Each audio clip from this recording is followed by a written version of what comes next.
জীবনে দুই ধরনের মানুষের থেকে দূরে থাকবেন, এক ব্যস্ত মানুষ, দুই অহংকারী মানুষ।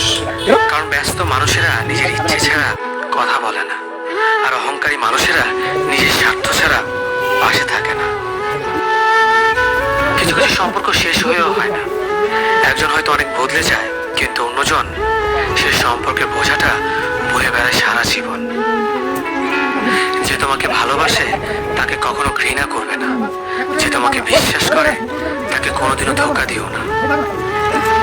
সব সহ্য করা যায়, কিন্তু প্রিয় মানুষের অবহেলা সহ্য করা যায় না। একতরফা ভালোবাসাগুলো এমনই হয়, একজন পাগলের মতো ভালোবেসে যায়, আর একজন পাগল ভেবে শুধু অবহেলা করে যায়। অনুভূতি, ভালোবাসা, মায়া এগুলো যত কম প্রকাশ করবেন, মানুষ আঘাত করার সুযোগ তত কম পাবে। কোনো অভিযোগ নেই, আর কখনো থাকবেও না। আছে শুধু অভিমান, যা কখনো বলবো না।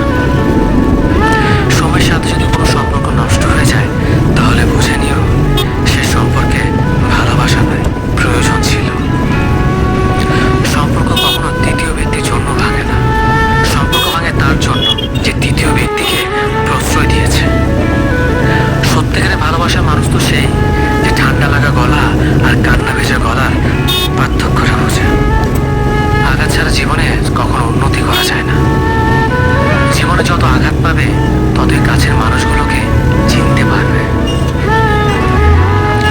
কাউকে মারার জন্য বিষের প্রয়োজন হয় না, ছোট ছোট অবহেলাগুলোই যথেষ্ট। গুরুত্ব তাকেই দিও যে তোমার মূল্যটা বোঝে। ঠাট্টা ছলে যে তোমাকে মানুষের সামনে অপমান করে, তাকে বন্ধু মানিও না। প্রিয় মানুষের সাথে কথা না বলে থাকাটা সত্যিই খুব কষ্টের। ধৈর্য মানুষকে উন্নত করে, রাগ মানুষকে ধ্বংস করে।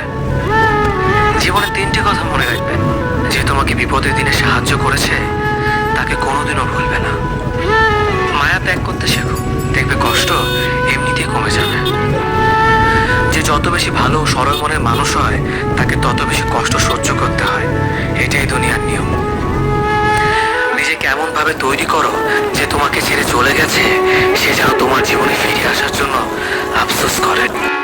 যে তোমাকে ভালোবাসে তাকে কখনো ঘৃণা করবে না, যে তোমাকে বিশ্বাস করে তাকে কোনোদিনও ধোঁকা দিও না।